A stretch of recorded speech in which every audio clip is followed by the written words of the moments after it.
Hello everyone, good evening. आप सभी का अपने YouTube channel the brilliant academy के ऑनलाइन क्लासेस में स्वागत है और आप सभी लोग खुश हो।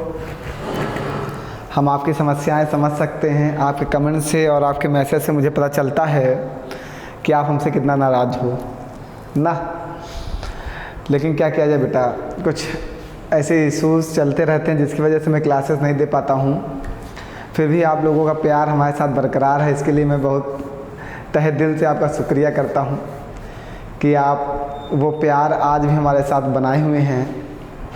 बहुत सारे बच्चे जो हैं हमसे कांटेक्ट भी करते हैं हमारे नंबर पे। हमें बड़ा अच्छा लगता है कि वो पढ़ने के बाद मुझे अपना जो एक्सपीरियंस है वो शेयर करते हैं कि सर मतलब जो हमने पढ़ा है उसमें बहुत मज़ा आ रहा है। मैं दिल्ली से हूँ, मैं इलाहाबाद से हूँ और पढ़ने के बाद मुझे काफ़ी अच्छा लग रहा है कि ऐसे टीचर जो हैं एक छोटे से शहर में उपस्थित हैं ना। हम भी जहाँ हैं वो बहुत छोटा सा शहर है, बस हम यहाँ पे मेहनत कर रहे हैं आप लोगों के लिए कि कुछ अच्छी चीज़ें आपको दी जा सकें। बस इससे ज़्यादा मेरा कुछ नहीं, हमें आपसे कुछ नहीं चाहिए। बस मेरा एक ही लक्ष्य है कि हम अच्छी से अच्छी चीज़ें, अच्छे से अच्छे नोट्स, अच्छा सा अच्छा कंटेंट आपको प्रोवाइड करें। इस बार मेरा प्रयास है कि यूपी टेट का जो पेपर होने वाला है, अपनी नोट से कम 20 क्वेश्चंस तो ज़रूर आने चाहिए। हमारा प्रयास है और माता रानी की कृपा रही तो हम अपने प्रयास में सफलता ज़रूर हासिल करेंगे। आप लोगों का साथ और ऊपर वाले की अगर कृपा रही तो जो हमने सोचा है वो ज़रूर पूरा होगा। हमारी नोट्स से 20 क्वेश्चंस ज़रूर आएंगे। हम ऐसा नोट्स बना रहे हैं आपके लिए। नोट्स जो है वो जारी होगी 12 या 13 नवंबर को जारी होगी। मात्र 10 से 15 दिन का समय रहेगा हमें उस पूरी नोट्स को पढ़ने में। तो वो टेट स्पेशल नोट्स होगी और वो जारी की जाएगी बहुत ही अच्छे तरीके से, बहुत ही मेहनत से बनाई जा रही मैथ की नोट्स। कोशिश है कि क्वेश्चंस वहीं से आपके पेपर में पूछ लिए जाएं। हमारा प्रयास है, अब ऊपर वाले की मर्जी है क्या होता है। तो कल से SSC GD previous year paper start हो जाएगा। वो बच्चे बिल्कुल परेशान ना हो, नाखुश ना हो। वो भी लोग टेट और सुपर टेट की जो प्रीवियस ईयर पेपर सॉल्व कराए जा रहे हैं सॉल्व करते रहें, क्योंकि क्वेश्चंस ऐसे ही पूछे जाएंगे आपसे भी, कहीं बाहर से कुछ नहीं आएगा। और जितने भी एसएससी जीडी के पेपर सॉल्व कराए जाएंगे वो टेट और सुपर टेट वाले ज़रूर पढ़ेंगे। प्रीवियस ईयर पेपर से ही सिलेक्शन संभव है। हम उम्मीद करते हैं यहाँ से आपका सिलेक्शन ज़रूर होगा। तो आज जो हमारी क्लास है वो तीसरे नंबर की ना होके चौथे नंबर की है। बस ये तीसरे नंबर का इसलिए डाला गया है क्योंकि इसमें के कुछ क्वेश्चंस तबीयत ख़राब हो जाने के कारण हमने छोड़ दिया था। हमने बताया था बाद में सॉल्व कराएंगे ना। तो आज हम उन क्वेश्चंस को सॉल्व कर लेते हैं जो भी छूटे हुए हैं। और आज बहुत ही बेहतरीन क्वेश्चंस लिए गए हैं, बहुत ही अच्छे लेवल के। तो आइए चलिए डिस्कस करते हैं और अपनी क्लास को स्टार्ट करते हैं। जहाँ से हम लोगों ने क्लास को स्टॉप किया था वहाँ से प्रारंभ करते हैं ना। चलिए आइए, ठीक है। यहाँ से हमें आज क्लास स्टार्ट करनी है और बेटा आज के जो क्वेश्चंस होंगे वो बहुत ही बेहतरीन होने वाले हैं। आज के जो क्वेश्चंस होंगे वो बहुत ही बेहतरीन होने वाले हैं। कोई प्रॉब्लम नहीं होगी, सब कुछ बिल्कुल अच्छे से पढ़ा जाएगा, अच्छे से समझा जाएगा, जिससे कि हम लोग पेपर निकाल सकें ना। चलिए आइए, पहला प्रश्न कह रहा है एक त्रिभुज के कोणों में 2:3:4 का अनुपात है। त्रिभुज के कोण होंगे। एक कोई त्रिभुज दे दिया हमें, त्रिभुज कोई भी हो उसके कोणों का अनुपात दे रहा है। ये एक त्रिभुज है, हमने कहा ये एक त्रिभुज ABC है, ठीक है। इसके कोणों का अनुपात दे रहा है 2:3:4। ये इसका पहला कोण है, हमने कह दिया ये वाला 2x है। ये इसका दूसरा कोण है, हमने कह दिया ये 3x है।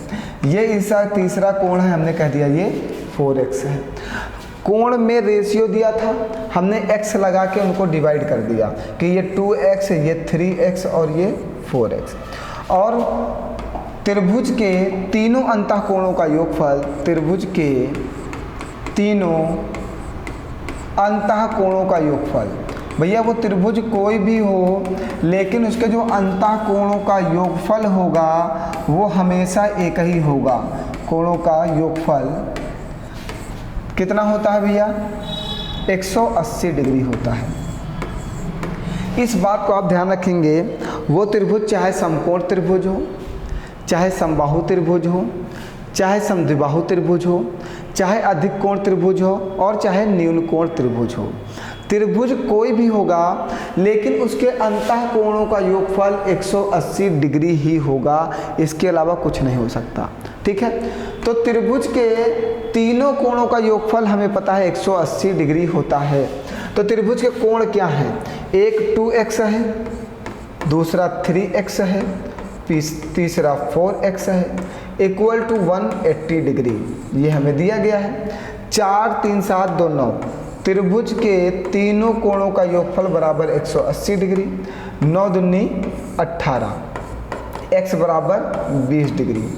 x का मान 20 डिग्री आ गया, तो यहाँ पे x का मान रखिए 2 गुणे 20, मीन्स पहला कोण हो गया आपका 40 डिग्री। 3 गुणे 20 मीन्स तीसरा कोण हो गया आपका 60 डिग्री।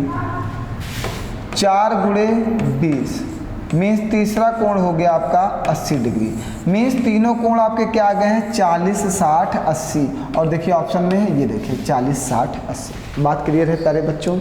त्रिभुज कोई भी हो, त्रिभुज के अंतः कोणों का योगफल 180 डिग्री होता है।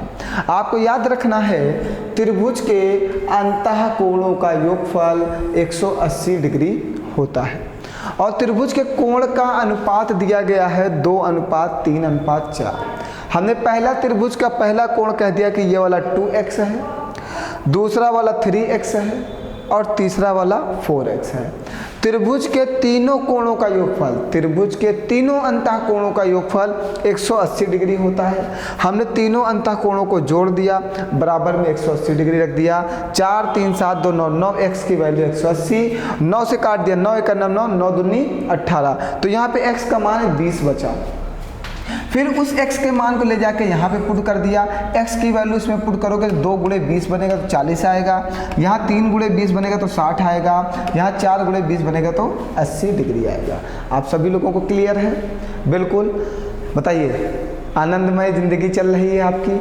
किसी प्रकार की समस्याएँ तो नहीं आपके लाइफ में?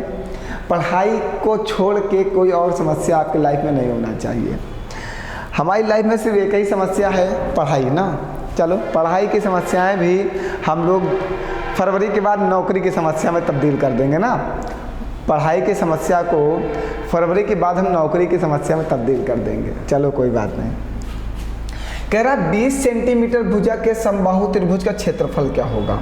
तो सबसे पहले आप एक बात करो कि एक समबाहु त्रिभुज है ABC।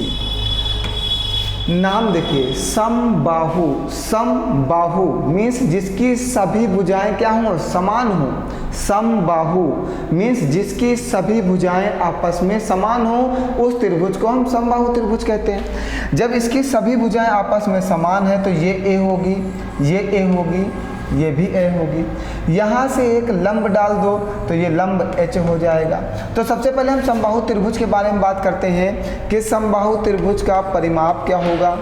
अगर हम समबाहु त्रिभुज के परिमाप की बात करते हैं तो समबाहु त्रिभुज का परिमाप सभी भुजाओं का योग ही परिमाप होता है, 3 हो जाएगा। अगर हम समबाहु त्रिभुज के क्षेत्रफल की बात करते हैं तो क्षेत्रफल होता है √3/4 भुजा स्क्वायर। ये समबाहु त्रिभुज का क्षेत्रफल होता है। परिमाप हो गया, क्षेत्रफल हो गया। दूसरी चीज़, ये समबाहु त्रिभुज में जो ऊंचाई h डाली गई, कभी इसको फाइंड आउट करने की बात करेगा तो इसका फॉर्मूला होता है a/h = 2/√3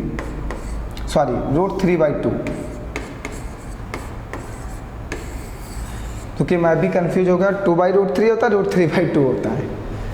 ठीक है। समबाहु त्रिभुज में a/h, चलिए निकाल के ही बताएंगे फिर। शायद 2/√3 होता है, 3/√2 होता है, कुछ ऐसा कंफ्यूजन है मुझे। a/h =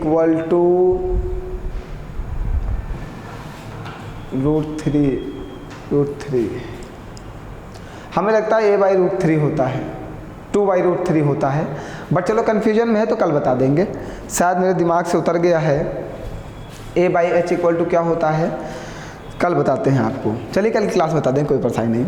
इतनी बात समझिएगा, इसका जो परिमाप होगा वो 3a होगा और क्षेत्रफल जो होगा √3/4 भुजा स्क्वायर होगा। चलिए 2 चीज़ें समझिए, उसकी हम बात कल कर लेंगे, ऊंचाई की बात मेरे माइंड से देखो, अभी मैं बता भी दूंगा, शायद जो क्लियर है वो क्लियर की जगह गलत हो गया तो तुम कमेंट करोगे सर जी आपने फॉर्मूला गलत बता दिया, इसलिए मैं नहीं बता रहा हूँ, मैं बता देता, मुझे लग रहा है कि वही होता है बट कन्फ्यूजन की वजह से मैं नहीं बता रहा हूँ। ठीक, चलो नेक्स्ट क्लास में बता देंगे। आओ, तो कह रहा है 20 सेंटीमीटर भुजा के समबाहु त्रिभुज का क्षेत्रफल बताइए। तो क्षेत्रफल बताना है, भुजा की लंबाई कितनी दी गई 20 सेंटीमीटर, ए बराबर हमें दे दिया गया है 20 सेंटीमीटर। हम इसका क्षेत्रफल बताना, क्षेत्रफल क्या होता है √3/4 भुजा स्क्वायर मीन्स 20 का स्क्वायर 20 गुणे 20, 4 के नाम 4, 4 पंचे 20, 20 पंचे 100 √3 सेंटीमीटर स्क्वायर क्षेत्रफल आपका आ गया। बताइए कुछ करना है, समबाहु त्रिभुज का क्षेत्रफल कितना आ गया 100 √3 सेंटीमीटर स्क्वायर। चलिए जल्दी से लिख लीजिए, नोट करिए, बताइए समझ में आ गया सभी को, कोई परेशानी तो नहीं है कहीं पर?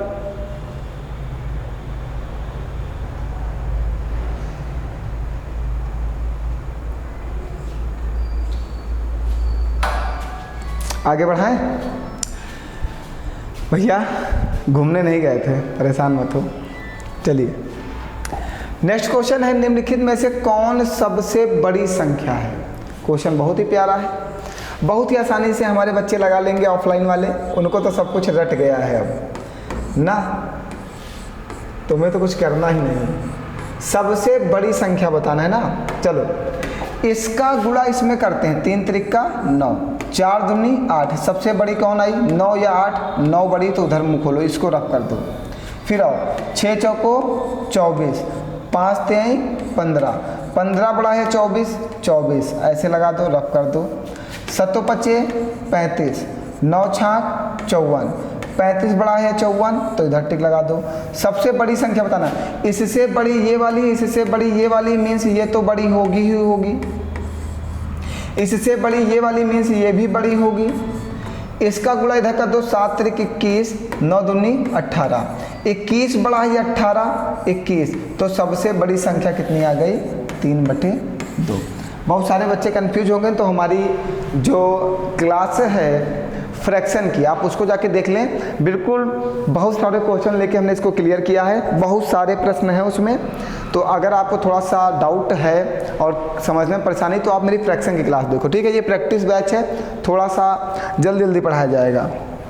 आइए, ये बहुत ही प्यारा प्रश्न है और रीट 2021 में पूछा गया, ठीक है। कह रहा 9,000 रुपये का 8.5% साधारण ब्याज दर पर 2 वर्ष 8 माह के लिए लिया तो उसे कुल कितनी राशि पुनः लौटानी होगी, ठीक है। क्वेश्चन छोटा कर देते हैं, बहुत बड़ा लिखा हुआ था। चलिए, हमारे पास जो प्रिंसिपल है वो 9,000 रुपये है, रेट ऑफ इंटरेस्ट जो है वो 8.5% है और जो टाइम है वो 2 वर्ष 8 मंथ है। आप इसको 12 दूना 24, 8 32 मंथ लिख सकते हो। हमने इसको मंथ में कन्वर्ट किया है, हमें मंथ से लगाने में आसानी होती है, इसलिए आपको भी मंथ में कन्वर्ट करा रहे हैं, आपको भी आसानी महसूस होगी, ठीक। तो 2 वर्ष को आप 24 महीने लिख सकते हो, उसमें 8 महीने और जोड़ोगे तो कितना हो जाएगा 32 महीने हो जाएगा। तो हमने 2 वर्ष 8 महीने को 32 महीना लिख दिया। बात क्लियर है? चलो, अब साधारण ब्याज बराबर क्या होता है, मूलधन गुणे दर गुणे समय बटे में 100। प्रिंसिपल कितना है 9,000 रुपये है, रेट ऑफ इंटरेस्ट कितना है 8.5% है, समय कितना है 32 महीने है। भैया जब भी समय मंथ में हो तो उसको 12 से डिवाइड कर देना, जब भी समय साधारण ब्याज में मंथ में हो तो उसे 12 से डिवाइड करते हैं, दिन में हो तो 365 से डिवाइड करते हैं। बात क्लियर सभी को? बताओ, थोड़ा हेयर स्टाइल सही कर लेते हैं ना। जब भी समय आपका मंथ में हो तो उसको 12 से डिवाइड करते हैं और जब भी समय आपका दिन में हो, डे में हो तो 365 से डिवाइड करते हैं। ये आप इस बात को याद रखिएगा, ठीक है। तो यहाँ पे 32 मंथ है क्योंकि साधारण ब्याज में हमेशा ब्याज जो है वर्ष में लगता है, वर्ष में लगता है, तो ये वर्ष में कन्वर्ट होगा क्योंकि एक वर्ष में 365 दिन होते हैं। जब दे दिया हो तो 365 से डिवाइड कर दो। जब मंथ दिया हो तो 12 से डिवाइड कर दो, ठीक है। आओ चलो सॉल्व करो अब इसको भैया जल्दी से। चलिए 2 जीरो से 2 जीरो काट दीजिए, काट दिया गया। दशमलव हटाओ, 1 जीरो नीचे लगा दो, 1 जीरो से 1 जीरो काट दो, कट गया।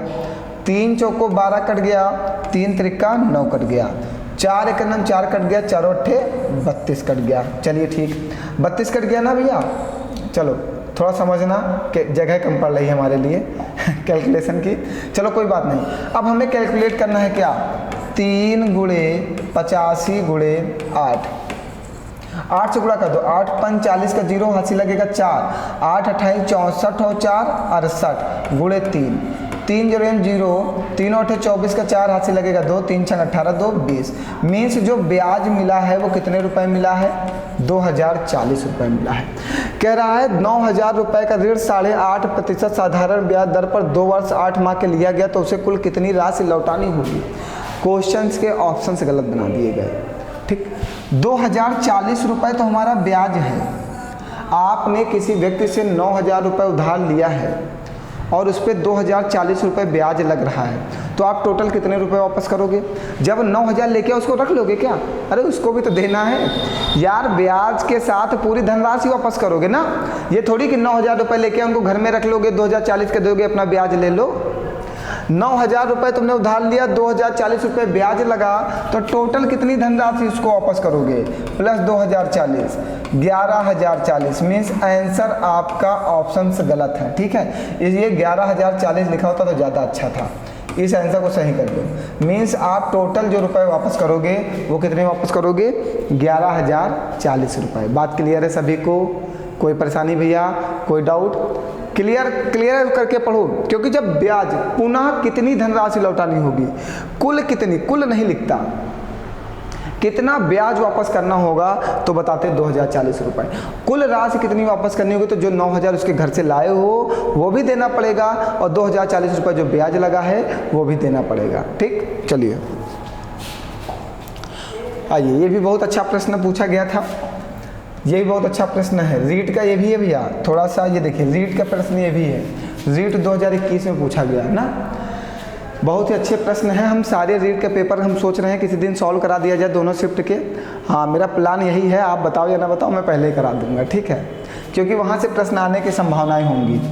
कह रहा है एक वर्गाकार मैदान है, एक वर्गाकार मैदान है, ठीक है, एक वर्गाकार ये मैदान हो गया, एक वर्ग के आकार का मैदान है, हमने कह दिया ABCD एक वर्गाकार मैदान है। कह रहा है मैदान का क्षेत्रफल 6400 वर्ग मीटर है। भैया आप ये बताना कि वर्ग का क्षेत्रफल होता क्या है।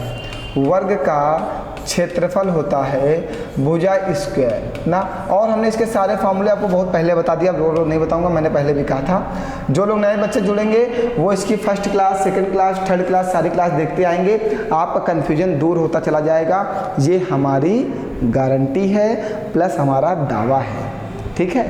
तो आप जब भी क्लास स्टार्ट करो तो स्टार्टिंग से पढ़ना, ऐसा थोड़ी है कि फर्स्ट डोज की दवा नहीं लगाए कोरोना की, सेकंड डोज पहले लगवा लोगे। पहले फर्स्ट डोज लगवानी पड़ेगी तब सेकंड डोज लगवाओ। वैसे पहले स्टार्टिंग से क्लास स्टार्ट करो तब आप इन क्लासों में आओ, क्योंकि स्टार्टिंग में हम बेसिक के बारे में बात कर लेते हैं, उसका डायरेक्ट क्वेश्चन लगाने का प्रयास करते हैं। तो वर्ग का क्षेत्रफल कितना दे दिया गया है आपको, 6400। वर्ग का क्षेत्रफल होता है क्या, भुजा स्क्वायर इक्वल टू 6400। तो इधर से स्क्वायर हटेगा तो इधर क्या लग जाएगा, अंडर रूट में 6400। अंडर रूट से 6400 बाहर आएगा तो वर्ग की भुजा पता चल जाएगी कितनी, 80। अब भैया आप जो है क्या कह रहा है, एक व्यक्ति इस मैदान की परिमित पर 5 चक्कर लगाने पर कुल कितनी दूरी तय करेगा। अब एक व्यक्ति यहाँ से यहाँ जाता है, फिर यहाँ जाता है, फिर यहाँ जाता है, फिर यहाँ जाता है, तो एक चक्कर पूरा हुआ। फिर एक व्यक्ति वही यहाँ जाता है, यहाँ जाता है, यहाँ जाता है, यहाँ जाता है, तो 2 चक्कर पूरे हुए। मीन्स वो उसकी परिमिति पर घूम रही, मीन्स उसके परिमाप पर घूम रहा है। वो व्यक्ति उसके परिमाप पर घूम रहा है, कितनी बार घूमता है, 5 बार घूमता है। तो 5 बार घूमने में उसके द्वारा चली गई दूरी क्या है ये बताना। देखिए क्वेश्चन की लैंग्वेज को पढ़ पढ़ के तब पेपर में आप लगा पाओगे, जब तक आप समझोगे नहीं आप लगा नहीं पाओगे। पहले उसने कहा एक वर्गाकार मैदान का क्षेत्रफल 6400 वर्ग मीटर है। हमने कहा एक वर्गाकार मैदान का क्षेत्रफल लिखा तुरंत और इक्वल टू भुजा, जितना वो बोले उतना लिखते जाओ। उसने कहा एक वर्गाकार मैदान का क्षेत्रफल 6400 वर्ग मीटर है, तो मुझे पता चला कि मैदान का वर्ग का क्षेत्रफल दे रखा है। हमने तुरंत लिखा वर्ग का क्षेत्रफल बराबर भुजा स्क्वायर। वर्ग का क्षेत्रफल हमें 6400 दे रखा है, बराबर में भुजा स्क्वायर। ए बराबर निकला है 80। अब हमें पता है कि वर्ग की सभी भुजाएं आपस में बराबर होती हैं, मीन सभी भुजाएं 80-80 की होंगी। इतनी बात क्लियर हो गई, सभी भुजाएं 80-80 की होंगी। अब एक व्यक्ति यहाँ से यहाँ जाता है, यहाँ से यहाँ जाता है, फिर यहाँ से यहाँ जाता है, फिर यहाँ से यहाँ जाता है, मीन्स 80 मीटर ये जाता है, फिर 80 मीटर ये जाता है, फिर 80 मीटर ये जाता है, 80 मीटर ये जाता है। तो ये परिमाप पे चल रहा है। तो वर्ग का परिमाप क्या होता है? वर्ग का परिमाप, बात को समझते चलेंगे। वर्ग का परिमाप होता है 4a, 4 इंटू भुजा, तो 4 गुणे 80, मीन्स एक बार में वो कितनी दूरी का तय करता है? 320 मीटर। वो एक बार जब पूरा चक्कर लगाएगा तो 80 80 80 80, ये चारों को जोड़ोगे तो कितना चल चुकेगा? 320 मीटर एक चक्कर में। चलना कितना है? 5 चक्कर। तो इसमें 320 में 5 से गुणा कर दो तो आपको पता चल जाएगा कि वो टोटल दूरी कितना चला। टोटल दूरी 1600 मीटर चला है। ठीक है, अब आप ऑप्शन में जाओगे तो 300 metre, 160 metre, 3.2 kilometre, 1.6 kilometre, means इसने चेंज कर दिया। अब आप इस दूरी को किलोमीटर में चेंज कर दो। किलोमीटर में 1 किलोमीटर में 1000 मीटर होते हैं। 1 किलोमीटर में 1000 मीटर होते हैं। इसको 1000 से डिवाइड कर दो, किलोमीटर में कन्वर्ट हो जाएगा। 2 0 कट गए, 10 से डिवाइड करोगे 1.6 किलोमीटर आएगा। बहुत सारे बच्चों ने एक क्वेश्चन लगाया पेपर में, लेकिन वो 1.6 किलोमीटर नहीं ला पाए। ये क्यों? हाँ, आपका टेस्ट आज जो हुआ है उसमें मुझे समस्या लगी। आपने क्या किया, आप यहाँ तक पहुँच गए 1600 मीटर पे, लेकिन फिर आप उसके आगे क्यों नहीं बढ़ पाए? आपको यहाँ पे आके अपनी चीज़ें देखनी थी ना कि हमें ऑप्शन किस में दिया गया है। जिस रूप में ऑप्शन दिया जाएगा उसी रूप में तो आंसर लगाएंगे। जब 1600 मीटर ऑप्शन में नहीं है तो हम ढूंढेंगे कि हमारा आंसर क्या बन सकता है। तो कितना अच्छा प्रश्न था रीट का। मैं रीट के पेपर बनाने वालों को बहुत शुक्रिया अदा करता हूँ जो ऐसे क्वेश्चन बनाया उन्होंने ना। ऐसे क्वेश्चन जो थोड़ा सा माइंड यूज़ कराते हैं हमारा, बहुत ज़रूरी है। बताइए, कोई परेशानी किसी को? आपको समझ में आ गया ना कितना चलना है? चलें आगे बढ़ते हैं। 22 सेंटीमीटर 4 सेंटीमीटर के आयताकार कागज को मोड़कर बेलन बिना अधिव्यापन एक 4 सेंटीमीटर ऊंचाई का बेलन बनाया गया। इस बेलन का वक्रपृष्ठ क्या होगा? इस बेलन का वक्रपृष्ठ क्या होगा? क्वेश्चन क्या किया गया?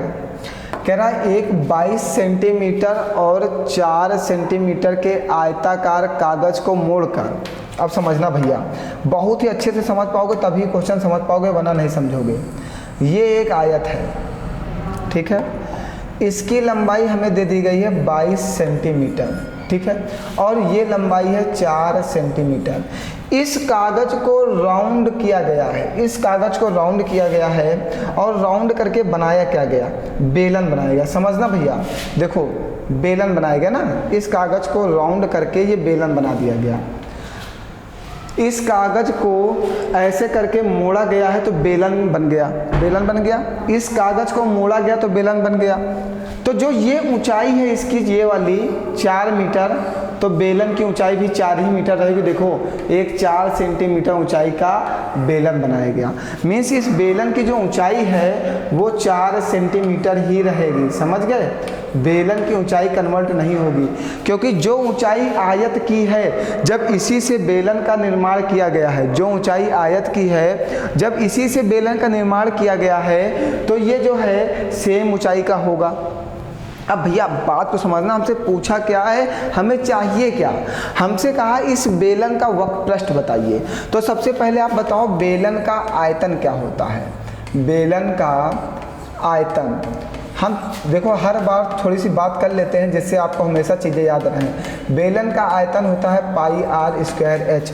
ये हमारी त्रिज्या आर होती है, ठीक है, और ये हमारी ऊंचाई एच होती है, ठीक। इनको लोगों को थोड़ा सा हम साइड में रखने का प्रयास करेंगे भैया, ठीक है, इन लोगों को थोड़ा साइड में रख दिया ज़्यादा उचित होगा। ये लोग बीच में रहेंगे तो हमारे लिए समस्या क्रिएट करेंगे, हम पढ़ा नहीं पाएंगे ना। चलो ये सब वहाँ लिख दिया जाए, ये सब गलत जगह लिख दिया है। ठीक, ये जो है ये 22 सेंटीमीटर की है। ठीक, ये इसकी त्रिज्या r है, ये इसकी ऊंचाई h हो जाएगी और ये हमें 4 सेंटीमीटर दिया जाए। इतनी बात क्लियर है सभी को। बेलन का आयतन होता है पाई आर स्क्वायर एच। बेलन का वक्र पृष्ठ होता है 2 पाई आर एच। बेलन का वक्र पृष्ठ जो होता है वो 2 पाई आर एच होता है और हमसे बेलन का वक्र पृष्ठ ही पूछा है।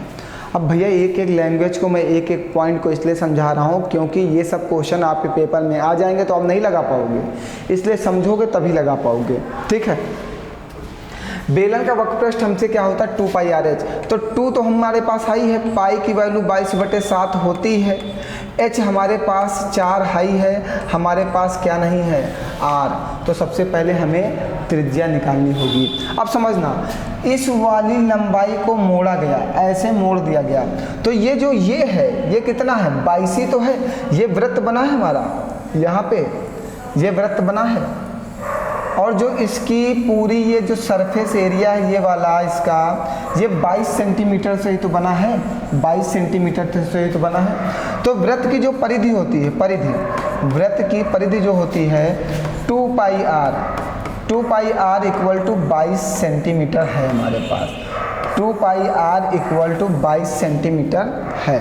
2 पाई आर इक्वल टू हमारे पास 22 सेंटीमीटर है। अब बात समझना, हम अगर इसको ना पुट करें तो हमारे पास 2 पाई आर की वैल्यू कितनी है 22 सेंटीमीटर। तो यहाँ पे हम 2 पाई आर की वैल्यू रख दें 22 सेंटीमीटर और गुणे ऊंचाई कितनी है 4 सेंटीमीटर। तो 22 चौको 88 सेंटीमीटर। मीन्स हमारा आंसर आ जाएगा 88 सेंटीमीटर। एक को मीटर में कर दो, एक को सेंटीमीटर में कर दो, इसीलिए आंसर थोड़ा सा सेम लिखा हुआ है। तो जो भी चीज़ें सेंटीमीटर में दी गई हैं तो आंसर आपका सेंटीमीटर में आएगा। सभी लोग क्लियर है? बहुत लोग इस बात को नहीं समझ पा रहे होंगे, सर जी ये 2 पाई आर इक्वल टू 22 सेंटीमीटर क्यों लिखा? तो बेटा जो ये वर्ग है इसको मोड़ा गया है, इस वर्ग से ही इस बेलन को बनाया गया। तो इसकी जो ये लंबाई आपको 22 सेंटीमीटर दी गई है तो इसकी परिधि पर जो बना ये परिधि है 22 सेंटीमीटर की होगी क्योंकि ये आयत से ही बनाया गया है। और वृत्त की जो परिधि होती है वो 2 पाई आर होती है। वृत्त की परिधि 2 पाई आर होती है। 2 पाई आर की वैल्यू हमारे पास 22 सेंटीमीटर है। तो यहाँ पे 2 पाई आर की वैल्यू पुट कर दिया 22 सेंटीमीटर और ऊंचाई h हमको दिया गया था 4 सेंटीमीटर। 22 चौको 88 सेंटीमीटर। हम रीट वाले को फिर से धन्यवाद करते हैं जो इन्होंने इतना बेहतरीन क्वेश्चन पेपर में डाला। और टेट और सुपर टेट वालों से, पेपर बनाने वाले से हम डिमांड करेंगे कि ऐसे प्रश्न पेपर में ज़रूर आएँ जिससे वो पढ़ने वालों बच्चों का नुकसान ना हो, क्योंकि ये सब अच्छे प्रश्न हैं और अच्छे बच्चे ऐसे प्रश्न पढ़ते हैं। अच्छे बच्चे जो हैं वो अच्छे क्वेश्चन पढ़ने का प्रयास करते हैं। तो वे सभी बच्चे जो मेहनत करते हैं उनका नुकसान ना हो, इसलिए टेट वाले जो हैं उनसे निवेदन है मेरा कि कुछ अच्छे क्वेश्चन प्रश्न में ज़रूर डालें, आप प्रश्न पत्र में ज़रूर डालें, क्योंकि जैसे रीट वालों ने डाला है। हमने 3 क्वेश्चन रीट के आज के आपको दिखाए हैं और तीनों क्वेश्चन अच्छे थे। एक पहला ये वाला दिखाया, दूसरा ये वाला दिखाया, तीसरा ये वाला दिखाया। तीनों प्रश्न बहुत ही अच्छे हैं रीट के। हम रीट के पेपर का बहुत बहुत धन्यवाद करते हैं। चलिए आइए नेक्स्ट क्वेश्चन में बढ़ते हैं। निम्नलिखित में से कौन सा कथन सही नहीं है?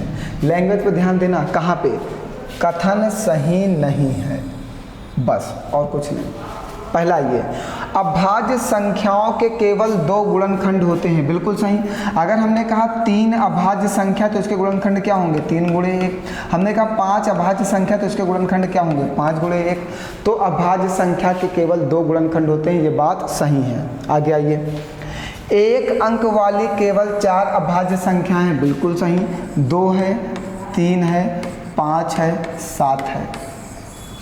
1 अंक वाली केवल 4 अभाज्य संख्याएं कौन सी? 2, 3, 5, 7 है, ये भी सही। सभी अभाज्य संख्याएं विषम संख्याएं होती हैं। सभी अभाज्य संख्याएं विषम संख्याएं होती हैं। इसके कहने का मतलब है जितनी भी अभाज्य संख्याएं हैं वो विषम संख्या जरूर होंगी। ऐसा संभव है क्या? अगर 9 जो है 9 जितनी भी अभाज्य संख्या हैं वो विषम संख्या हों, ये कह रहा है सभी अभाज्य संख्याएं विषम संख्याएं होती हैं। मतलब जितनी भी विषम संख्याएं होंगी वो अभाज्य संख्या होंगी। ऐसा संभव है? 9 भी तो हमारा विषम संख्या है, तो ये अभाज्य संख्या है क्या? 9 जो है सबसे छोटी विषम भाज्य संख्या है। 9 जो है एक अंक वाली सबसे छोटी विषम भाज्य संख्या है। और क्वेश्चन कह रहा है सभी अभाज्य संख्याएं विषम संख्याएं होती हैं। जितनी भी अभाज्य संख्या हो विषम संख्या होंगी, ऐसा पॉसिबल नहीं है, क्योंकि 9 हमारा विषम संख्या है लेकिन अभाज्य संख्या नहीं है, 9 हमारा भाज्य संख्या है। चौथा, अभाज्य संख्याएं अपरिमित रूप से अनेक हैं। बिल्कुल अभाज्य संख्याओं की कभी गिनती थोड़ी कर सकते हो कितनी हैं। जैसे संख्याओं की गिनती नहीं की जा सकती, संख्याएं इनफाइनाइट हैं, वैसे अभाज्य संख्याएं भी इनफाइनाइट हैं। जैसे नेचुरल नंबर इनफाइनाइट हैं, जैसे इवन नंबर इनफाइनाइट हैं, जैसे ऑड नंबर इनफाइनाइट हैं, वैसे ही प्राइम नंबर भी इनफाइनाइट हैं। अभाज्य संख्याएं भी इनफाइनाइट हैं, इनकी गिनती नहीं की जा सकती है। तो हमारा कौन सा गलत हो गया? ये वाला। क्या था? कौन सा कथन सही नहीं है? ये वाला कथन सही नहीं है, क्योंकि अभाज्य संख्या हमारी एक विषम भाज्य संख्या 9 है। ठीक, आइए, वेरी गुड वेरी गुड, बहुत अच्छे प्रश्न आ रहे हैं, मज़ा आ जाएगा आज पढ़ाने में। चलिए, कह रहा है एक आयताकार पार्क 45 मीटर लंबा और 30 मीटर चौड़ा है। एक आयताकार पार्क है, समझना भैया सभी लोग, ये एक आयताकार पार्क है, ठीक है।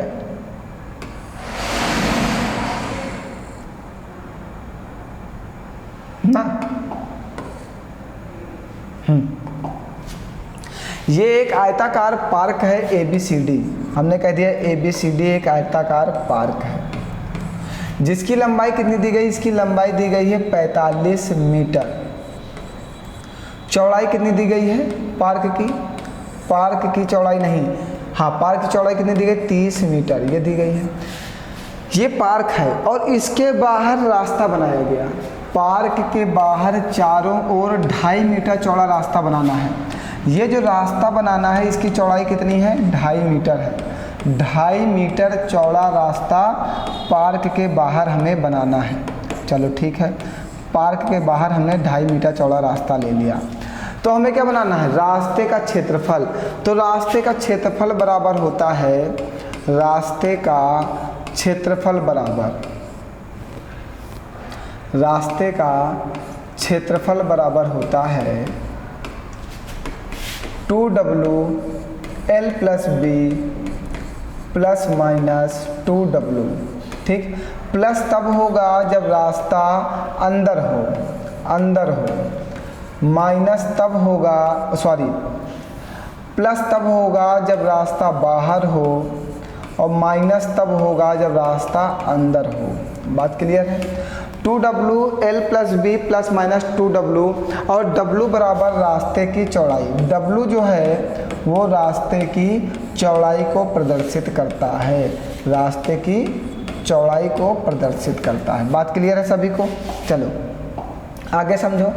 2W, W क्या है? रास्ते की चौड़ाई 2.5। L क्या है? L है 45। B क्या है? 30। प्लस रास्ता क्या है? बाहर साइड है। देखो ना, पार्क के बाहर चारों ओर रास्ता बनाया जाता है, तो रास्ता बाहर साइड है, तो प्लस 2 × 2.5।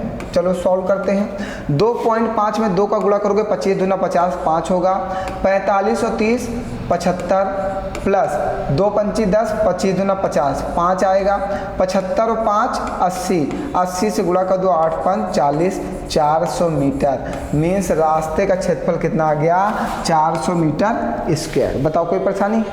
कितना अच्छा था, हमने फॉर्मूला लिख दिया 2W L + B ± 2W। जब रास्ता बाहर हो तो प्लस, रास्ता अंदर हो तो माइनस। ठीक, फिर हमने लिख दिया रास्ते की चौड़ाई W बराबर रास्ते की चौड़ाई, हमने पुट कर दिया, सॉल्व कर लिया, आंसर आ गया 400 मीटर।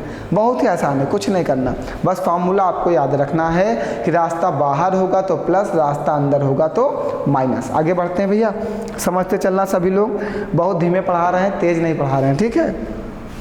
आइए, कह रहा पहले संख्या को 350 को 20% बढ़ाकर पुनः 20% कम कर दिया गया, अंततः वृद्धि या कमी प्रतिशत क्या होगा। समझिएगा, एक संख्या है हमारे पास 350, पहले 20% बढ़ाया गया तो 120/100, फिर 20% कम कर दिया गया तो 80/100। जब भी किसी संख्या को बढ़ाया जाए तो उसको 100 में जोड़ते हैं। 20% बढ़ाया गया तो 120 और 20% कम किया गया तो 80। जब बढ़ाया जाएगा तो 100 में जोड़ेंगे और जब घटाया जाएगा तो 100 में घटाएंगे। तो आइए देखिए संख्या में क्या प्रभाव पड़ता है। 2 0 से 2 0 काट दो, 1 0 से 1 0 काट दो, 2 पंची 10, 2 छंग 12 काट दो, 5 सते 35 काट दो। बचा क्या? 7 गुणे 6 गुणे 8, 7 छंग 42, 42 गुणे 8, 8 दूनी 16 का 6 हासिल लगा 1, 8 चौको 32 और 1 33। मीन्स कमी हो गई। जब पहले संख्या 350 थी, बात को समझते चलना, संख्या हमारे पास क्या थी 350, पहले उसको 20% बढ़ाया गया तो 120/100, फिर उसको 20% घटाया गया तो 80/100। तो सॉल्व किया तो हमारी संख्या आ गई कितनी? 336। मीन्स वो संख्या 350 थी, जो संख्या आपके पास 350 थी वो कितनी हो गई? 336 हो गई। कमी हो गई, कितने की कमी हो गई भैया? 14 की कमी हो गई। प्रतिशत कमी गुणे 100 बटे में संख्या 350। 1 0 से 1 0 काट दो, 7 दूनी की 14, 7 पचे 35, 5 दूनी की 10। मीन्स कमी कितनी हो गई? 4% की। बताइए कोई परेशानी है भैया? सब लोग को समझ में आ रहा है। एक संख्या हमारे पास 350 थी, एक संख्या हमारे पास कितनी थी? 350। पहले उसको 20% बढ़ाया गया तो 120/100, फिर उसको 20% घटाया गया तो 80/100। तो हमने जब सॉल्व किया तो वो संख्या कितनी आ गई? 336 आ गई। वो संख्या कितनी आ गई? 336 आ गई। बात क्लियर? अब पहले हमारे पास वो संख्या 350 थी, कमी हो गई, कितनी हो गई? 336। तो पहले हमने निकाला कितनी कमी हुई। जब भी प्रतिशत कमी या वृद्धि निकालना हो तो सबसे पहले आप निकालोगे कि कितनी कमी हुई है या कितनी वृद्धि हुई। तो सबसे पहले हमने निकाला कितने की कमी हुई है? 14 की। 14 की कमी हुई। तो फार्मूला होता है कमी गुणे 100 बटे संख्या। संख्या क्या? पहली वाली। किससे? अंततः वृद्धि या कमी का प्रतिशत होगा। तो 4% की कमी आ गई।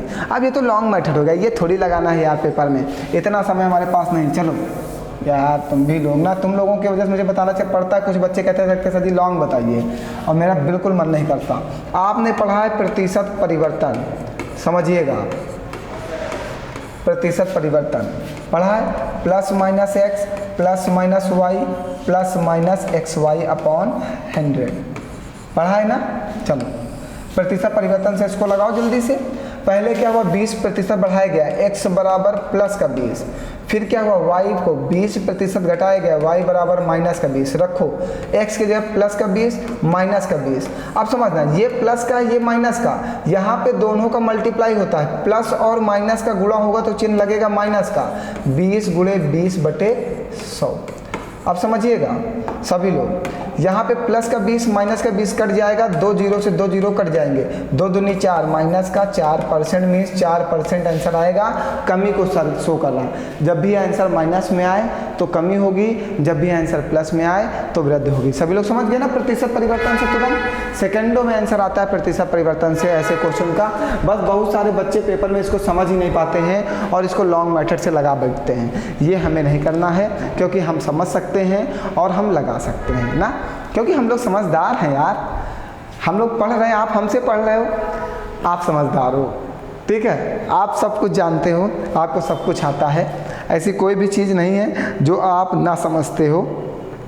आप बहुत टैलेंटेड हो, आपके पास विद्वानी की कमी नहीं है। चलें आगे बढ़ा जाए। और आप लोग भैया ज़्यादा से ज़्यादा कोशिश करो कि क्लासेस को ज़्यादा से ज़्यादा शेयर करो, लाइक करो। सभी लोग पढ़ लेते हो लेकिन कमेंट नहीं करते हो, ये आपकी सबसे बुरी आदत है। आप मुझे कमेंट करके सिर्फ इतना बताया करो कि मैं सही पढ़ा रहा हूँ, आपको समझ में आ रहा है या नहीं आ रहा है, इतना तो बता ही सकते हो ना। एक एहसान करा करो मेरे ऊपर कि कमेंट और लाइक ज़रूर किया करो। शेयर तो तुम करोगे नहीं, कहना ही बेकार है तुमसे। अब तो तुम्हारा जो मन होगा वही करोगे, लेकिन लाइक और कमेंट जरूर करो। शेयर मन हो तो करो, समझ में आए अच्छा लगे तो शेयर करो, वरना मत करो, ठीक है। तुम्हारी मर्जी। अब तुम लोग मेरा मूड ख़राब कर देते हो। आइए, यदि किसी बस की चाल इसके समान चाल से 5 किलोमीटर प्रति घंटा अधिक कर दिया जाए तो 300 किलोमीटर की यात्रा तय करने में 2 घंटे कम समय लेता है। बस की समान चाल क्या है? बहुत अच्छा क्वेश्चन है, ठीक है, बहुत ही अच्छा प्रश्न है। लैंग्वेज समझना, क्वेश्चन की लैंग्वेज समझ गए, सेकंडों में आंसर आएगा। एक बस है, ठीक है, वो सामान्य चाल से चल रही है, कोई इसकी चाल है बताया नहीं गया, ठीक है। एक चाल से जब चलती है, एक चाल से चलती है और उसके बाद जब उसकी चाल को 5 किलोमीटर प्रति घंटा बढ़ा दिया जाता है, सामान्य चाल के बाद इसकी चाल को 5 किलोमीटर प्रति घंटा बढ़ा दिया जाता है। जब इसकी चाल को 5 किलोमीटर प्रति घंटा बढ़ा देते हैं तो जो 300 किलोमीटर की दूरी है इसे तय करने में उसे 2 घंटे का समय लगता है। मीन्स आप 300 किलोमीटर की दूरी तय करते हो, आप जो है 300 किलोमीटर की दूरी तय करते हो। ये भी आपकी स्पीड दी गई है किलोमीटर पर आवर में, देखिए लिखा हुआ है किलोमीटर पर आवर में। बात को समझते चलना, किलोमीटर पर आवर में। आप देखिए, अब आपको क्या निकालना है? समय, चाल निकालना है। चाल बराबर होता है दूरी बटे समय। बात को समझते चलना, हम आंसर आपको देखो कैसे बताते हैं, कितनी आसानी से लगाते हैं, ठीक है। हमारे द्वारा जो चली गई दूरी है वो 300 किलोमीटर ही है, मतलब हमारी द्वारा चली गई दूरी कितनी है? 300 किलोमीटर ही है। हमारे द्वारा चली गई दूरी समान है, समान है ना, बिल्कुल बात क्लियर है। हमारे द्वारा चली गई दूरी क्या है? समान है। और हमें चाल बताया गया है कि 5 किलोमीटर प्रति घंटा बढ़ा देते हैं तो समय 2 घंटे कम लगता है, ठीक है। हमने कहा हमेशा हम सबसे पहले आंसर ऑप्शन हमेशा सी को चेक करते हैं पेपर में। ये मेरी आदत है क्योंकि सी से मेरी किस्मत बदल सकती है। देखते हैं, हम उसी से पहले चेक करते हैं, चलो देखते हैं। तो 300 किलोमीटर की दूरी है, दूरी बटे समय, और चाल बराबर दूरी बटे समय, और समय बराबर क्या होता है? एक और लिख देते हैं, समय बराबर दूरी बटे चाल। तो सबसे पहले हम समय निकालना है। दूरी कितना है? 300 किलोमीटर। हमने पहली चाल कह दी कितनी? 45 किलोमीटर प्रति घंटा। तो हमें कितना समय लगेगा? चलो काट लेते हैं। अच्छा, 5 9 45, 5 छक्का 30, 3 त्रिक्का 9, 3 दूनी 6। ये तो नहीं लगेगा क्योंकि ये बटे में आएगा तो नहीं लगेगा। चलो पहला वाला हम हार गए। चलो अब हम ए चेक करेंगे। चलो अब 300 किलोमीटर की दूरी है, 25 की स्पीड से चलते हैं, 25 किलोमीटर प्रति घंटा से, तो 12 घंटा का समय लगेगा। काट के देख लेना, 12 आवर का समय लगेगा। सब ये सुनते चलेंगे। जब आप 300 किलोमीटर दूरी तय करते हो, आप जब 300 किलोमीटर की दूरी तय करते हो और आप जो है 1 घंटे में 25 किलोमीटर जाते हो तो 12 घंटे में 300 किलोमीटर जाओगे। फिर क्या हुआ? आपने कहा अब हम अपनी चाल को 5 किलोमीटर प्रति घंटा बढ़ा देंगे, 25 से कितना कर देंगे? 30 कर देंगे। तब आपको समय कितना लग रहा है? 10 घंटे का समय लग रहा है ना, 10 घंटे। पहले आपको 12 घंटे का समय लगता था, अब आपको 10 घंटे का समय लग रहा है। यही कहा, जब आपकी चाल 5 किलोमीटर प्रति घंटा अधिक कर दिया जाए तो यह 300 किलोमीटर की यात्रा करने में 2 घंटे कम समय लेती है। पहले वो 12 घंटे लेती थी, अब वो 10 घंटे लेती, तो कितने घंटे कम समय ले रही? 2 घंटे कम समय ले रही। तो हमारी सामान्य चाल कितनी आ गई? 25 किलोमीटर प्रति घंटा आ गई। ये हमारा है ऑप्शन से पुटिंग करके, और हमारा प्रयास ऑप्शन पुटिंग बहुत ज़रूरी है पेपर बीट करने के लिए। आपको ये सीखना बहुत ज़रूरी है। चलें आगे बढ़ें, चलिए आइए। कह रहा 2 संख्याओं का योग 36 है। 2 संख्याओं का जो योग है वो कितना दे रखा? हमने कहा 2 संख्याएं A और B हैं, इनका योग जो है वो कितना है? 36 है, ठीक है। चलो कोई बात नहीं, 36 हो गया।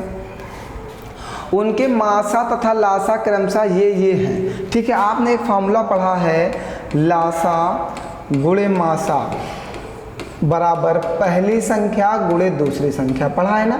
ये हमने बहुत बार पढ़ाया आपको, ठीक। ये बहुत इंपॉर्टेंट फार्मूला है। तो लासा कितना है इसका?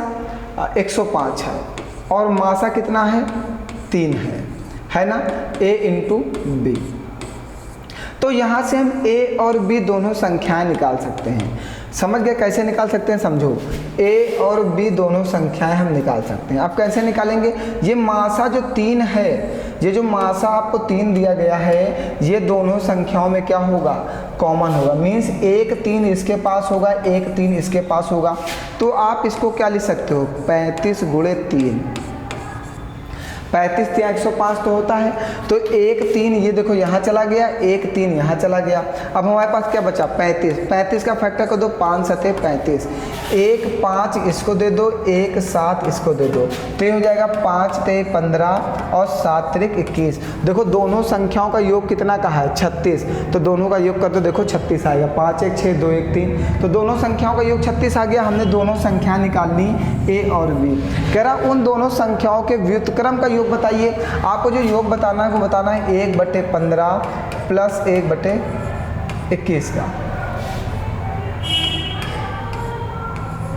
1/21 का। ठीक है, एलसीएम ले लो। 15 गुणे 21, 15 से 15 कट जाएगा, क्या बचेगा? 21। 21 से 21 कट जाएगा, क्या बचेगा? 15। 15 और 21 कितना होता है? 36। 36/15 गुणे 21, तीनों 25 15 12 तेया 36। तो ये आ जाएगा 3 सते 21, 3 चौको 12, ये आ जाएगा 4/35। ठीक है, ये आ गया 4/35। बताओ कोई परेशानी? भैया क्वेश्चन थोड़ा सा लॉन्ग है, क्या किया जाए, लेकिन आपके टेट का आया हुआ है, इसलिए पढ़ना जरूरी है। अगर सॉल्ट मेथड होता तो मैं तुरंत बता देता सेकंडों में। आपका समय बर्बाद नहीं करता, ठीक है, आपका समय बर्बाद नहीं करता। चलो सॉल्ट मेथड बता दिया जाए क्या? सॉल्ट मेथड बता दिया। बहुत सारे बहुत खुश होंगे, कह रहे होंगे अरे सर जी बता दो तो ज़िंदगी ही बन जाएगा। लेकिन ना आओ, चलो ये दिमाग में सेट हुआ? नहीं सेट हुआ ना? आओ सॉल्ट मेथड की बात करते हैं। तुम सब इतना परेशान हो जाते हो, चलो हटाओ। अब देखो आपसे क्या कहा, उन दो संख्याओं के व्युत्क्रम का योग क्या होगा? आपने संख्या a मानी, आपने संख्या b मानी। व्युत्क्रम मीन्स a 1/a 1/b। अगर नीचे वाले का एलसीएम ए बी होगा तो ऊपर a प्लस बी होगा। बात क्लियर? इतनी बात। a से a कटेगा, b बचेगा, b से b कटेगा, a बचेगा। तो इनके जो व्युत्क्रम आ गया, इनका जो व्युत्क्रम का योग आया, देखो व्युत्क्रम का योग, तो संख्या हमने a और b मानी है, इनका व्युत्क्रम क्या होगा? 1/a 1/b। इनका योग किया तो a plus B upon A B आया। बात समझना, a प्लस b दोनों संख्याओं का योग कितना दे रखा है? 36 अपॉन में ए बी। अब तुमने क्या पढ़ा है? एलसीएम इंटू एचसीएफ बराबर में first number into second number. तो एलसीएम कितना है? 105, एचसीएफ कितना है? 3 बराबर में ए बी। तो ए बी तो यही हो गया हमारा, तो यहाँ पे लाके पुट कर दो। 105 गुणे 3, 3 से काटो, 3 1 3, 3 दूनी 6, 3 चौको 12, 3 त्रिका 9, 3 25 15। आंसर आ गया 4/35। बताओ अब समझ में आया? हाँ, ये है ना आसान मेथड। वो बहुत घूम गया था आपके लिए, आप बहुत परेशान हो जाते। आप कहते सर ये क्या हो गया, ऐसे क्वेश्चंस हम कैसे लगाएंगे पेपर में? तो मेरे प्यारे बच्चों ऐसे लगाओगे ना। अब समझ गए? a और b हमने दो संख्याएं मान ली, a b हमने दो संख्याएं मान ली, उनका इन्वर्स कर दिया गया। तो 1/a 1/b व्युत्क्रम कर दिया गया। उनका योग बताना था, हमने बीच में योग का चिन्ह लगा दिया और उनका योग किया, तो ये बन गया a plus B upon A B. ये फार्मूला बन गया हमारा। तो a प्लस बी दोनों संख्याओं का योग हमें दे रखा था, हमने a प्लस बी का मान 36 रख दिया। बटे में क्या है? A B. ए बी क्या होता है? एलसीएम इंटू एचसीएफ बराबर पहली संख्या गुणे दूसरी संख्या। हमने पहली संख्या को ए और दूसरी संख्या को बी माना है। एलसीएम और एचसीएफ का गुणा रख दिया, ए बी का मान मिल गया। ए बी का मान लाके पुट कर दिया और आंसर निकाल लिया। बताइए सभी लोगों को क्लियर है? लॉन्ग मेथड अगर पढ़ोगे तो पेपर नहीं बीट कर पाओगे, इसलिए लॉन्ग मेथड पढ़ने की बात हमसे मत किया करो। दुनिया में हर एक टीचर से लॉन्ग मेथड पढ़ने की बात करो, लेकिन विपिन सर से सिर्फ शॉर्ट मेथड पढ़ने की बात करो, ठीक है? हमारा मेन उद्देश्य है सिर्फ सॉल्ट ट्रिक पढ़ाना, इसीलिए मैं लिखता हूँ ट्रिकी मैथ स्पेशलिस्ट ना। ट्रिक के अलावा मुझे कुछ नहीं आता। आओ फिर रीट 2021 में आया, देखिए कितना अच्छा प्रश्न फिर रीट 2021 में पूछा गया। चलो कह रहा है 180 मीटर लंबी तार को, एक कोई तार है जिसकी लंबाई ये है 180 मीटर लंबा है। ठीक है। 180 मीटर लंबी तार से का रूप दिया गया, लंबी तार को एक आयत का रूप दिया गया। इस 180 मीटर लंबी तार से हम क्या बना दिए, एक आयत बना दिए। चलो ठीक है, एक आयत बना दिया। ये जो तार 180 मीटर लंबा है, इससे हमने एक आयत बना दिया। और आयत की चौड़ाई कितनी दी गई, 30। ये वाली 30 है अगर, तो आयत के आमने सामने की भुजाएं क्या होती हैं, बराबर होती हैं। ये भी 30 होगा। हमारे पास तार की लंबाई कितनी, सब लोग सुनते जाएंगे। 180 मीटर तार लंबा है, 30 मीटर लंबाई तार इधर आ गई और 30 मीटर लंबा तार इधर आ गया, तो 60 मीटर तार चला गया। अगर 180 मीटर था तो उसमें से 60 मीटर चला गया, कितना बचा, 120 मीटर बचा। 120 मीटर बचा तो ये वाली जो होगी, ये दोनों लंबाई आपस में बराबर होंगी, तो 120 का आधा, ये 60 मीटर, ये 60 मीटर, ये, तो इसकी लंबाई कितनी हो जाएगी, 60 मीटर। क्या करना था बताओ, कुछ करना था भैया। आपके पास एक 180 मीटर लंबा तार है, खूब बड़ा सा तार है, 180 मीटर लंबा है। एक उससे आप एक आयत का रूप देते हो, एक आयत बनाना चाहते हो। आयत में लंबाई और लंबाई बराबर होती है, चौड़ाई और चौड़ाई बराबर होती है। मीन्स आयत की दो भुजाएं आपस में बराबर होती हैं, लंबाई लंबाई बराबर होती है, चौड़ाई चौड़ाई बराबर होती है ना। इतनी बात क्लियर है, ठीक। अब चौड़ाई जब उसने कह दिया कि ये वाली जो है 30 मीटर है और ये वाली 30 मीटर है, तो 60 मीटर तार तो आपने इधर ही दे दिया। तो आपके पास जब 180 मीटर तार था, उसका 60 मीटर तार आपने चौड़ाई में दे दिया, तो आपके पास बचा कितना तार, 120 मीटर। अब 120 मीटर तार का यूज़ कहाँ करोगे, दो लंबाई में, तो इसका आधा कर दो, तो 60 मीटर इधर और 60 मीटर इधर, दो भागों में बढ़ गया, तो आयत की लंबाई कितनी आ गई, 60 मीटर आ गई। बात क्लियर है। बस लैंग्वेज पकड़ो, आंसर फेंको, ये गेम होना चाहिए मैथ में। मैथ एक गेम ही है, कभी इसको पढ़ा नहीं जाता, हमेशा सीखा जाता है। सीखने का प्रयास करोगे, जीवन में सफलता मिलेगी, पढ़ोगे तो मास्टर बन जाओगे मेरी तरह। आओ, बहुत ही अच्छा प्रश्न फिर आया आपके सामने। देखिए जल्दी जल्दी पढ़िए, बहुत प्रश्न पढ़ाना है आज हमें और बहुत अच्छे अच्छे पढ़ाना है। आज की क्लास बहुत ही टॉप क्लास की होने वाली है, मतलब बहुत ही ज़्यादा टॉप क्लास की होने वाली है। मतलब आज के प्रश्नों में ऐसे टॉप क्लास के प्रश्न चल रहे हैं कि मैं क्या बताऊँ, मतलब रिकॉर्ड तोड़ के आज बहुत भयानक भयानक प्रश्न है। चलिए, क्लास रुकेगी नहीं आज, चाहे 4 घंटे लग जाए हमें पूरा पढ़ाने में, हम बिना पूरा पढ़ाए आज मानेंगे नहीं। चलिए, कह रहा है एक वर्ग की भुजा 10 सेंटीमीटर है। एक वर्ग है हमारे पास ये, ठीक है, इसकी भुजा कितनी, 10 सेंटीमीटर। तो वर्ग की सभी भुजाएं आपस में क्या होती हैं, समान होती हैं, ठीक। यदि वर्ग की भुजा को 2 गुना कर दिया जाए, अब एक वर्ग ये है, बात को समझते चलना भैया। एक इसको उठा के नीचे रखो, रुको यार, समझाते नहीं बनेगा ऐसे ना। चल आ जाओ भैया, यहाँ आ जाओ, ठीक है, बस क्लियर, इसको हटा दो। एक वर्ग की भुजा 10 सेंटीमीटर की है, सब लोग सुनते चलना, हम बिल्कुल प्रैक्टिकली आपको समझाना चाहते हैं, ठीक। एक दूसरा वर्ग है, ये भी वर्ग है। क्या कह रहा है, एक वर्ग की भुजा 10 सेंटीमीटर है। यदि वर्ग की भुजा को 2 गुना कर दिया जाए, और वर्ग की भुजा 10 सेंटीमीटर, इसमें सब में भुजाओं की लंबाई कितनी है, 10 सेंटीमीटर। अगर वर्ग की भुजा को 2 गुना कर दिया जाएगा तो इसकी लंबाई कितनी हो जाएगी, 20 सेंटीमीटर। 20 सेंटीमीटर की भुजाएं हो जाएंगी। अगर परिमाप की बात करें, परिमाप तो इसका परिमाप कितना होगा, 40, क्योंकि सभी भुजाओं का योग ही परिमाप होता है। इसका परिमाप कितना होगा, 20, 20 40, 20 3 60, 20 चौको 80, तो इसका परिमाप 80 हो जाएगा। इसका जो परिमाप आया है वो 40 होगा, क्योंकि परिमाप जो होता है सभी भुजाओं का योग होता है। तो कह रहा है भुजा दुगनी कर दिया तो नया परिमाप कितने गुना हो जाएगा, तो भुजा दुगनी होगी तो परिमाप भी 2 गुना होगा। अगर भुजा 2 गुनी होगी बाबू तो परिमाप 2 गुना होगा कि नहीं होगा, 40 दूना 80। जब भुजा को जितने गुना किया जाएगा, वर्ग की भुजा को जितने गुना बढ़ाया जाएगा, वर्ग का परिमाप उतने ही गुना बढ़ेगा। बात क्लियर है। वर्ग की भुजा को 10 से 20 किया जा रहा है, 2 गुना किया जा रहा है। देखो कह रहा है वर्ग की भुजा को 2 गुना कर दिया जाए तो वर्ग का परिमाप भी 2 गुना हो जाएगा। वर्ग के भुजा को 3 गुना कर दिया जाए तो वर्ग का परिमाप भी 3 गुना हो जाएगा। बात को ध्यान रखना, क्वेश्चन कभी लगाना ना पड़े ऐसे पेपर में। हमने इसीलिए प्रैक्टिकली आपको समझाने के लिए 2 वर्ग बना के और पूरे फिगर को मेंटेन करके समझाया है ना। तो अब आप दोबारा ऐसे क्वेश्चन को भूलिएगा नहीं। वर्ग के भुजा को जितने गुना किया जाएगा वर्ग का परिमाप उतने ही गुना होगा। अगर वर्ग की भुजा को 10 गुना कर दिया जाएगा तो नए वर्ग का जो परिमाप होगा वो पुराने वर्ग के परिमाप का 10 गुना हो जाएगा। बात क्लियर है सभी को? चलो आगे बढ़ो। एक बच्चे ने 5 विषयों में से प्रत्येक में 75 अंक प्राप्त किए। बच्चे के द्वारा प्राप्त अंकों की माध्यिका क्या है? 75। जब प्रत्येक विषय में तुम 75 ही पा रहे हो तो तुम्हारा जो औसत होगा वो 75 ही तो होगा, वही तो तुम्हारी माध्यिका होगी।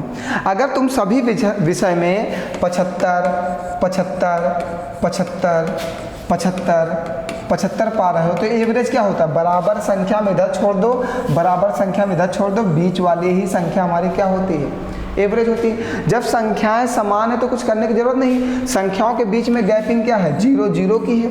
जब गैपिंग समान हो तो बराबर संख्या एक तरफ छोड़ो, बराबर संख्या एक तरफ छोड़ो, बीच वाली संख्या ये क्या होती है?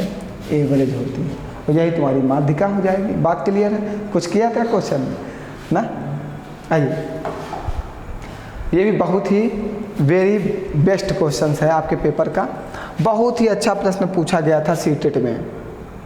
आइए, अगर आप समझोगे तो बहुत अच्छे से समझ जाओगे, नहीं समझोगे तो कभी नहीं समझ पाओगे। कह रहा किसी विद्यालय में 360 विद्यार्थी हैं। विद्यार्थी का मतलब हमेशा आप समझ लेना, अगर विद्यार्थी हैं तो वहाँ पे बॉय भी होंगे और गर्ल भी होंगे। विद्यार्थी में बॉयज और गर्ल दोनों आती हैं। अगर कोई विश्वविद्यालय है तो वहाँ पे लड़के और लड़कियाँ जरूर होंगी। तो कह रहा किसी विद्यालय में 360 विद्यार्थी हैं, मीन्स लड़के और लड़कियाँ दोनों हैं। अब आगे समझना, जिसमें से 2/3 लड़कियाँ हैं। 360 का 2/3 क्या है? लड़कियां हैं। तो 3 से इसको काटो, 3 एक 3, 3 दूनी 6, 12 दूना 24, मीन्स 240 अगर वहाँ पे लड़कियां हैं तो 360 से 240 माइनस कर दो तो 120 वहाँ पे क्या हो जाएंगे? लड़के हो जाएंगे। 240 लड़कियां हैं विद्यालय में, मीन्स इनकी संख्या ज़्यादा है। ये तुम्हारे पे भारी है तो थोड़ा बच के रहना ना। इनकी संख्या ज़्यादा है। जब इनकी संख्या ज़्यादा होती ना तो ये लड़कों को समझती नहीं है, फिर ये भारी हो जाती है लड़कों के ऊपर। ठीक, तो तुम लोग बच के रहना अगर जहाँ इनकी संख्या ज़्यादा हुई तो। लड़कियों की संख्या लड़कों की संख्या से क्या है? ज़्यादा है। आगे क्या कह रहा है? और शेष लड़के हैं। लड़कों की संख्या के 3/4 खिलाड़ी हैं। लड़के जो हैं 120, इसका 3/4 क्या है? खिलाड़ी हैं। और कुछ ऐसे होंगे जो खिलाड़ी नहीं होंगे। ये हैं और ये नहीं हैं, दोनों चीज़ बात कर लेते हैं। ठीक है, 120 का 3/4 क्या खिलाड़ी है? तो 4 3 12, 30 3 90, 90 लोग क्या हैं? खिलाड़ी हैं। 120 में जब 90 लोग खिलाड़ी हैं तो 30 लोग क्या हैं? खिलाड़ी नहीं है। क्वेश्चन क्या पूछा? जो खिलाड़ी नहीं है उन लड़कों की संख्या क्या है? कितनी है? 30 है। देखो हमारे पास टोटल 120 लड़के हैं, उसका 3/4 जो खिलाड़ी है तो 90 लोग खिलाड़ी हो गए। 120 से 90 घटा दो, 30 लोग ऐसे बचेंगे जो खिलाड़ी नहीं हैं। और हमसे यही पूछा है कि उन बच्चों की संख्या बताओ, उन लड़कों की संख्या बताओ जो खिलाड़ी नहीं है। बात क्लियर है सभी को? चलिए आइए, बहुत ही अच्छा प्रश्न फिर से आ गया। बहुत ही अच्छा प्रश्न। आज के प्रश्न में लाइन लगी हुई बौछार है अच्छे प्रश्नों की। मतलब एक के बाद एक, एक के बाद एक, एक के बाद एक दमदार क्वेश्चन आ रहा है ना। चलो, किसी आयत की लंबाई उसकी चौड़ाई की 3 गुना है। ठीक है, कोई आयत है, पहले बात समझते चलना। क्वेश्चन को हमको लगता है थोड़ा सा छोटा कर दें, तो जगह स्पेस की थोड़ी सी कमी आती है हमारे यहाँ ना, हमें समझाने में ज़्यादा स्पेस लग जाती है। ये देखिए एक आयत हमने बना दिया। ठीक है, चलो आओ। कह रहा किसी आयत की लंबाई उसकी चौड़ाई की 3 गुनी है। हमने कह दिया आयत की चौड़ाई x है तो लंबाई 3x है, इसकी 3 गुनी हो गई। ठीक है, इसकी चौड़ाई एक वर्ग की भुजा का आधा है। इसकी चौड़ाई जो है, एक मिनट और समझना भैया, आप गेम देखो खेल रहा है ये। कह रहा है इसकी चौड़ाई जो है इस वर्ग की भुजा का आधा है। चलो ठीक है, इस वर्ग की भुजा का आधा है, बात समझना। अब कह रहा है जिसका परिमाप 72 सेंटीमीटर है, वर्ग का परिमाप आपको दे रखा है। वर्ग का परिमाप क्या होता है 4a बराबर कितना 72, 18 चौको 72 मीन्स a बराबर कितना आ गया 18, मीन्स वर्ग की भुजा कितनी आ गई 18। अब समझना वर्ग की भुजा हमने निकाली 18 सेंटीमीटर। अब क्या कह रहा है किसी आयत की लंबाई उसकी चौड़ाई की 3 गुना है, इसकी चौड़ाई जो है एक वर्ग की भुजा का क्या है आधा है। तो वर्ग की भुजा आपने कितना निकाला, वर्ग की भुजा आपने 18 निकाला, तो इसकी चौड़ाई जो है वर्ग की भुजा का क्या है आधा है, तो चौड़ाई कितनी है 9, तो लंबाई कितनी होगी 27, 9 तिरिक 27, 3 गुना, 9 का 3 गुना कर दिया गया। बात क्लियर। अब आ गया, अब पहला क्वेश्चन क्या कह रहा है, आयत और वर्ग के दोनों के परिमाप आपस में क्या है बराबर है। चलो ठीक है देखते हैं। आपके वर्ग का परिमाप आपको दिया गया 72 और आयत का परिमाप क्या होता है 2l प्लस बी। चलो पहले आयत का परिमाप निकालो 2l प्लस बी। चलो हम एक एक चेक करेंगे। 2 27 और 9 36, 27 और 9 27 3 30 और 6 36, 36 दूना 72, मीन्स आयत का परिमाप भी 72 आ गया और आपको वर्ग का परिमाप तो 72 दे रखा था। वर्ग का जो परिमाप है वो तो 72 था ही और आयत का परिमाप कितना आ गया 72 आ गया। ये आयत का परिमाप आ गया ना, आयत का परिमाप। तो क्या कह रहा है आयत और वर्ग के परिमाप बराबर हैं, तो 72 बराबर 72 तो है ही है, मीन्स पहला वाला ही आंसर हमारा सही हो गया और कुछ चेक करने की जरूरत नहीं पड़ी। चलो ठीक है, बहुत अच्छा हुआ। बात समझेंगे, फिर से एक बार समझा दिया जाए। चलो समझो। कह रहा किसी आयत की लंबाई उसकी चौड़ाई की 3 गुना है। हमने कहा आयत की लंबाई x है तो उसकी चौड़ाई 3x होगी। फिर कह रहा इसकी चौड़ाई एक वर्ग की भुजा का आधा है। जो आयत की चौड़ाई है एक वर्ग के भुजा का क्या है आधा है। और वर्ग का परिमाप तुम्हें दे रखा 72। वर्ग का परिमाप क्या होता है 4a बराबर 72 दे रखा। यहाँ से हमने भुजा निकाल ली 18 और इसका आधा क्या है वर्ग की चौड़ाई है, आयत की चौड़ाई है। जो वर्ग की भुजा है उसका आधा जो है वो आयत की चौड़ाई है। आयत की चौड़ाई हमने x बराबर कर दिया 9। ठीक, तो ये 9 है तो इसका 3 गुना ये 27 होगा। अब पहला वाला जो पॉइंट कह रहा है वो कह रहा है आयत और वर्ग दोनों के परिमाप आपस में बराबर हैं। तो हमने वर्ग का परिमाप तो हमें 72 दे रखा था, हमने आयत का परिमाप भी निकाल लिया 72 और दोनों आपस में बराबर हैं, तो पहला वाला सही हो गया। चलिए अब मैं थक गया भैया, बहुत हुआ आज के लिए हमें लगता है। आप भी थक गए होंगे। आगे क्लास को कल कंटिन्यू करते हैं, लेकिन एक क्वेश्चन आपके लिए, ये क्वेश्चन आप लगा के बताइएगा। बहुत ही अच्छा प्रश्न है, बता दिया जाए क्या। चलो ये भी देख लो, जल्दी से जल्दी देख लो, बता ही देते हैं। कह रहा है देख ही लो, किसी आयत की लंबाई तथा चौड़ाई क्रमशः ये है। किसी वर्ग की भुजा इस आयत की लंबाई का 2/3 है। इनके क्षेत्रफलों का योग बताइए। ठीक है, देखो एक ये आयत है, ये एक आयत है और ये एक वर्ग है। सब लोग समझते चलना भैया। कह रहा आयत की लंबाई कितनी है 48 मीटर है और चौड़ाई कितनी है 21 मीटर है। ये इसकी चौड़ाई है, ठीक है, और ये इसकी क्या है लंबाई है, ये लंबाई है। अब आगे क्या कह रहा है किसी वर्ग की भुजा, ये हमारा आयत है, ध्यान रखना भैया, ये हमारा आयत है और ये हमारा वर्ग है। कह रहा किसी वर्ग की भुजा इस आयत की लंबाई का 2/3 है। आयत की लंबाई 48 है, इसका 2/3 वर्ग की भुजा है। 16 तिया 48, 16 दूना 32, मीन्स वर्ग की भुजा कितनी है 32। ये वाली 32, वर्ग की सभी भुजाएं आपस में क्या होती हैं बराबर होती हैं। तो ये भी 32 और ये भी 32 और ये भी 32, सभी भुजाएं आपस में क्या होती हैं बराबर होती हैं, बराबर 32 32 32। तो क्या कह रहा है इनके क्षेत्रफलों का योग बताइए। ठीक है, तो आइए आयत का क्षेत्रफल प्लस वर्ग का क्षेत्रफल हमें यही बताना है। आयत का क्षेत्रफल, आयत का क्षेत्रफल प्लस वर्ग का क्षेत्रफल, इनके क्षेत्रफलों का योग बताना है। ठीक है, आयत का क्षेत्रफल क्या होता है 2l प्लस बी प्लस, और वर्ग का क्षेत्रफल क्या होता है भुजा स्क्वायर, भुजा स्क्वायर। तो आओ 2l plus B means 48 plus 21, ठीक है, प्लस भुजा स्क्वायर मीन्स 32 का स्क्वायर। चलो इसको रख कर दे रहे ना, अब ये तो सब नोट कर लिया हो गया। चलो इतना समझो, अब समझिएगा 48 और 21, 2 गुणे 8 1 9 4 2 6 प्लस 32 का स्क्वायर 1024। तो 2 9 18 का 8 हासिल लगाए, 1 2 6 12 1 13, 1024 जोड़ दो।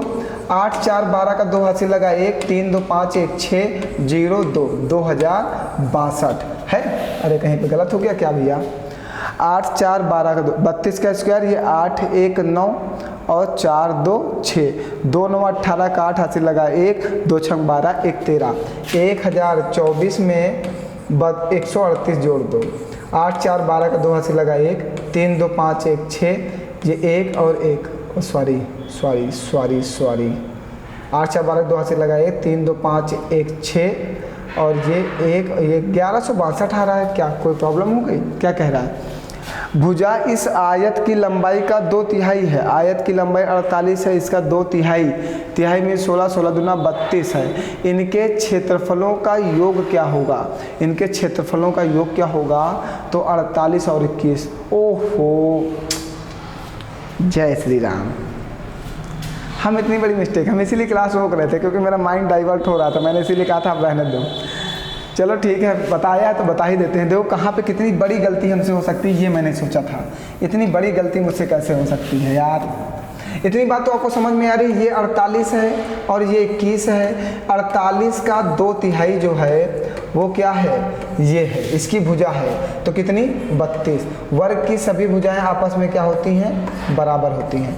तो वर्ग का क्षेत्रफल क्या होता है? भुजा स्क्वायर। 32 का स्क्वायर कितना हो जाएगा? 1024। 32 का स्क्वायर 1024 हो जाएगा। और आयत का क्षेत्रफल क्या होता है यार? लंबाई गुणे चौड़ाई होता है। और हम परिमाप लगाए दे रहे थे, 48 गुणे 21 होगा। 21 8 168 का 8 हासिल लगेगा 16, 21 चौको 84, 84 6 90 और 10 100, 1008। अब जोड़ो दोनों के क्षेत्रफल 1024 और 1008। 8 4 12 का 2 हासिल लगा 1, 2 1 3 और ये 0 ये 2, 2032। ये देखो आ गया ना। अब आप भी सोच रहे हो सर जी कहाँ चले गए थे? अरे यार, कभी कभी माइंड डाइवर्ट हो जाता, पता नहीं क्यों। हमें आयत का क्षेत्रफल और वर्ग का क्षेत्रफल निकाल के उन्हें जोड़ना था बस। और हम कहाँ से वो परिमाप में पहुँच गए, पता नहीं कैसे आयत के परिमाप निकाल डाले, इसीलिए आंसर गलत आ रहा था। चलिए अब समझ गए ना, 2032। चलिए अगला क्वेश्चन आप लगाइएगा, अब नहीं बताएंगे। ये तो हमको लगता है हाँ, अभी ऐसा ही क्वेश्चन हम करके गए हैं। इस क्वेश्चन को आप लगाओ और आगे की कल क्लास कंटिन्यू करेंगे। सभी लोग कमेंट करके जल्दी से बताओ अगर सब कुछ समझ में आ गया है। क्वेश्चन आपके सामने है, जल्दी से पढ़ लीजिए और लगाइए और बताइए कि इसका आंसर क्या आएगा। सभी लोग कमेंट करके ज़रूर बताएंगे। हम आपके कमेंट का इंतज़ार कर रहे हैं, आपके आंसर का इंतज़ार कर रहे हैं। आगे क्लास कल कंटिन्यू करेंगे। अभी भी इसमें 5-6 क्वेश्चन रह गए हैं, वो हम नेक्स्ट वाली क्लास में फिर से उठा लेंगे। 1 2 3 4 5 6 क्वेश्चंस रह गए हैं। ये अभी हम कल वाली क्लास में उठा के आपको सॉल्व करा देंगे। आज मैं थक गया हूँ क्योंकि माइंड मेरा जब काम करना बंद करता है तो मुझे लगता है मुझे थक गया हूँ ना, तो अब थक चुका हूँ। आगे मिलते हैं फिर कल। आपके लिए इतना ही। आज बहुत मेहनत से बहुत ही अच्छे से पढ़िएगा, नोट जरूर बना लीजिएगा। नेक्स्ट क्लास और ही अच्छी होने वाली है। अब लेवल बढ़ा दूंगा थोड़ा थोड़ा ना, थोड़ा थोड़ा। और जितने भी क्वेश्चंस करा रहे हैं सब TET, C TET, super TET के आए हुए प्रश्न हैं। अब रीट, उत्तराखंड टेट, यहाँ का टेट, वहाँ का टेट, इनके भी क्वेश्चन सब उठा लेंगे अच्छे अच्छे, सब सॉल्व कर डालेंगे। पेपर कैसे नहीं फंसेगा ये हम भी देखते हैं। तो मिलते हैं कल फिर। आज के लिए इतना ही। धन्यवाद। हंसते रहो, मुस्कुराते रहो और पढ़ते रहो।